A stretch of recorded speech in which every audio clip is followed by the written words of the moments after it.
안녕하십니까. 독립기념관 한국독립운동사연구소에서 연구위원으로 일하고 있는 배영미라고 합니다. 이번 시간에는 관동대지진 조선인 학살과 식민주의라는 큰 주제를 가지고 대략 100년 전에 동경에서 어떤 일이 벌어졌고 왜 벌어졌고 그것이 지금 현재 100년이 지나려고 하고 있는데요. 오늘날 우리에게 무엇을 생각하게 하고 있는지를 함께 고민해보는 시간을 가지고자 합니다. 처음으로 저는 주제를 잡은 것은요, 현대 한국과 일본 사회 속에서 그 관동대지진 조선인 학살이 어떤 식으로 기억되고 계승되고 기록되고 있는지를 먼저 소개를 드리고 나서 역사를 말씀드리도록 하겠습니다. 우선 한국 속에서 관동대지진 조선의 학살이 어떤 식으로 다루어지고 있는지를 먼저 말씀드리겠습니다. 처음으로 관련 연구를 먼저 말씀드리겠는데요. 한국의 연구는 나중에 말씀드릴 일본의 연구에 비해서 한참 늦었습니다. 아무래도 학살의 배경이 일본이었고 그 피해를 고스란히 안고 지금도 그 트라우마를 가지고 살아가고 있는 제일조선인이 존재가 있기 때문에 일본에서 훨씬 더 먼저 연구가 되었고 활동도 그러하고요. 더 다양한 활동들이 전개되고 있는데 그에 비해서 한국은 많이 늦었습니다. 2000년대 이후 일본의 연구 서적들이 번역이 되기 시작했고요. 그러다가 2013년, 그러니까 90년이 지났을 무렵부터 한국과 일본을 중심으로 한 국제 학술 교류가 시작이 됩니다. 그 성과들이 나오기 시작했고요. 그리고 최근 들어서야 처음으로 독자적인 연구 성과가 서적으로 출간되었고, 그리고 그런 책뿐만이 아니라 단독 학술 논문으로는 역사뿐만이 아니라 문학, 미술, 언론 등 다양한 인적 분야와의 접목을 꾀하는 연구들이 지금은 활발히 진행 중에 있습니다. 연구는 그러하고요. 대중문화 속에서도 다루어진 적이 있습니다. 많지는 않습니다. 제일 먼저 대중문화 속에서 드러나는 관동대지진 조선인 학살이라고 하면은요, 80년대에 두 편의 연극이 제작되어서 상연된 바가 있습니다. 김의경이라고 하는 극작가가 계셨는데요. 그분께서 1984년, 85년 연달아 식민지에서 온 아나키스트 그리고 잃어버린 역사를 찾아서라는 이름의 제목의 이 희곡을 쓰시고 그리고 연극을 작품에 올렸습니다. 이 김의경이라는 극작가는 단순히 작품을 쓰고 그 연극을 연출했을 뿐만이 아니라 스스로 일본에 있던, 나중에 소개하겠습니다만, 오춘공이라고 하는 제일조선인 영화감독과 직접 교류도 했고요. 그리고 조선인 희생자의 추도식이 열리고 있었던 일본의 한 절에 종루를 만들어서 선사하는 그런 모금운동을 전개를 했고 실제로 85년에는 종루를 짓기도 하셨습니다. 그리고 또 하나 2008년에는 물의 노래라는 제목의 연극이 상연된 바가 있습니다. 근데 이 세 편의 연극의 공통점은요, 대부분의 주인공이 이 역사를 굉장히 반성하고 참회하는 일본인, 그리고 당시에 위험을 무릅쓰고 조선인을 보호했던 이른바 양심적인 일본인들이 주체가 되면서 정작 주체가 되었어야 할 그때 희생되었던 조선인이라던가 아니면 조선인의 후체험 세대 또는 한국인들에 대해서 진지하게 다루어지지는 않았습니다.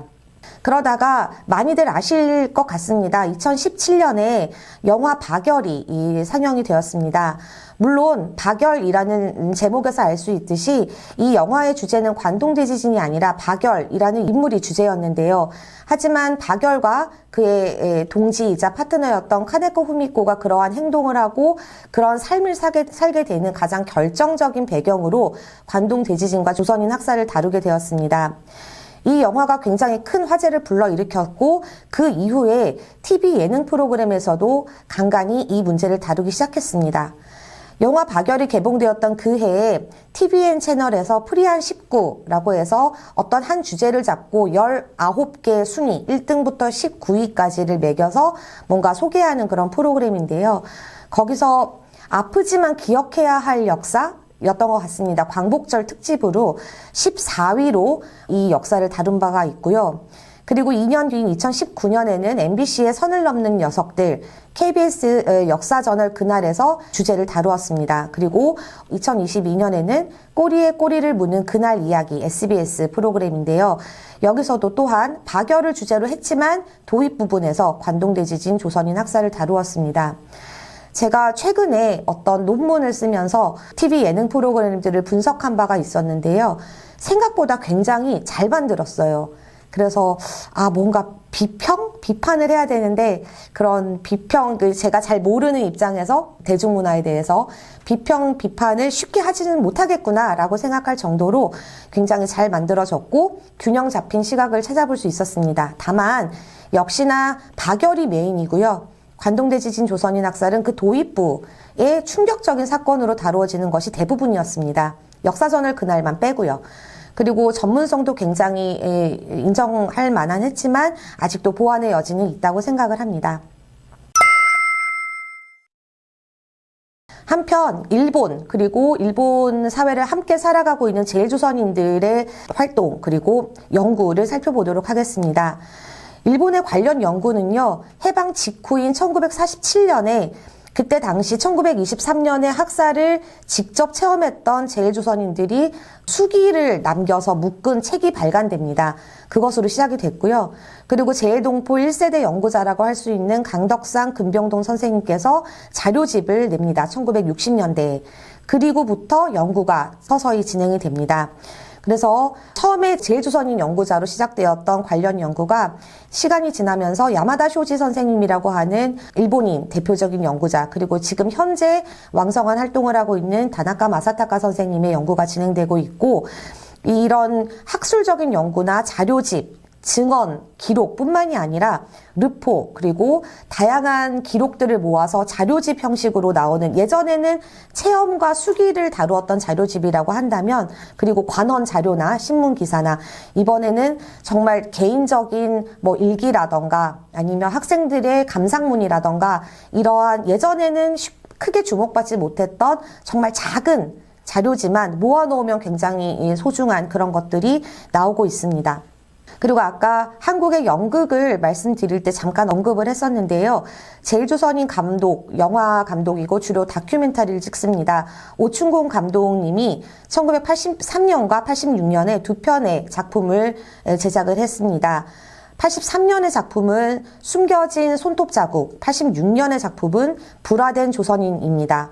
이 두 개 모두 관동대 지진 조선인 학살을 정면으로 다룬 다큐멘터리 작품으로 한국에서 많은 분들이 보지는 못했습니다만 2010년대 중반 이후에 다양한 시민단체들이 이런 자주상영 운동을 하면서 조금씩 알려지고 있는 현실입니다.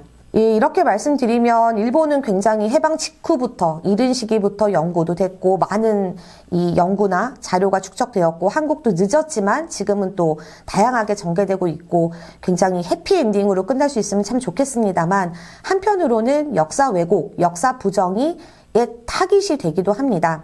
제일 유명한 거는 한국 사회를 들끓게 했던 램지어 교수가 있잖아요. 근데 대부분 일본군 위안부 피해자 문제에 대해서 많이 집중적으로 다루어졌는데, 이 사람의 논문 중에 관동대 지진의 조선인 학살을 다루면서 그 책임이 일부 조선인에게도 있다, 일본인의 학살에는 일정 정도 정당성이 있다라는 논문을 쓰면서 많은 문제를 불러일으켰고, 그리고 일본에서는 이미 2009년, 2013년에 조선인 학살의 진실, 조선인 학살은 없었다라는 것을 아예 제목에 단 정면으로 부정하고 그거를 폄훼하는 연구서가 나오고 있습니다.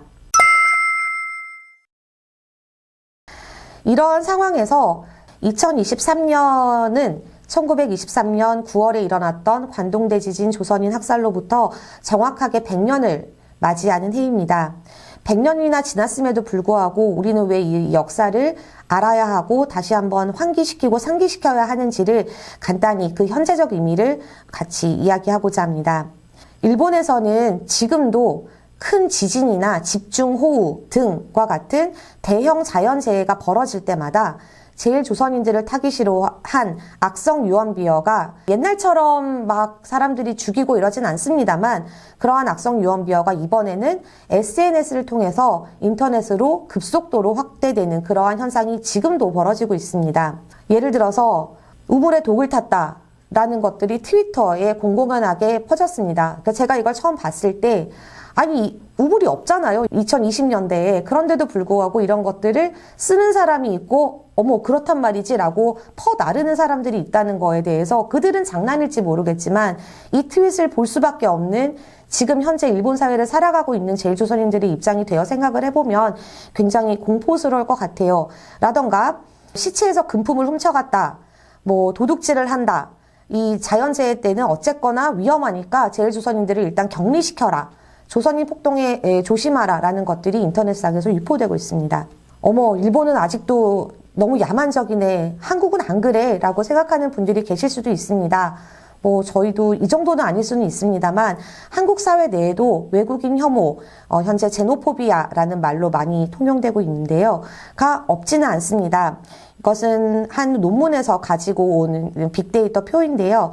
한국 사회에서 조선족 그리고 외국인 근로자에 대해서 빅데이터를 뽑아보면 혐오, 빡치다, 의심되다, 불법, 차별, 위험, 감염 위험 이라는 것들이 큰 비중을 차지하고 있음을 알 수 있습니다.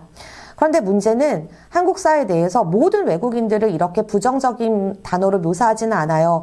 오른쪽 표를 보시면 베트남인들을 대상으로 했을 경우와 독일인을 대상으로 했을 때 얼마나 다른지를 확연하게 알 수 있습니다. 베트남인들을 대상으로 했을 때 가장 큰 비중을 차지하는 건 혐오입니다. 하지만 독일인을 대상으로 했을 때 가장 큰 비중을 차지하는 키워드는 계획을 가지다. 그런 부정적이지 않은 키워드인 거죠. 그러니까 한국 사회에도 외국인 혐오가 존재를 하고 그 중에서도 특정 지역을 타깃으로 하는 것들이 지금 현재 벌어지고 있고요. 그리고 코로나 초기 때 기억하시겠습니다만 외국인 출입 금지, 바이러스를 가지고 있을 확률도 높고 말도 잘 안 통하니까 일단 들어오지 마세요 라는 것들이 이제 붙어서 그게 논란이 되기도 했는데 물론 한국만 그런 거는 아닙니다. 이렇듯 100년이 지났음에도 불구하고 일본도 한국도 그리고 다른 나라 어느 곳에서도 뭔가가 계기가 되고 특히나 코로나19라는 겪어보지 못했던 커다란 재앙이 닥쳤을 때 가장 공격하기 쉬운 우리 주변의 이방인, 우리 주변의 약자들을 찾아서 공격하는 현상들이 지금도 있다고 생각을 해요. 그랬을 때 이런 것들을 어떻게 극복해 나가야 할까라는 그 역사의 교훈을 100년 전으로 거슬러 올라가서 함께 생각해 보자라는 것이 이번 강의의 메인 주제입니다. 다음 시간에는 지금까지는 현대 얘기를 했고요. 시간을 100년으로 거슬러 올라가서 관동대지진 조선인 학살이 벌어졌던 그 배경을 먼저 설명드리도록 하겠습니다.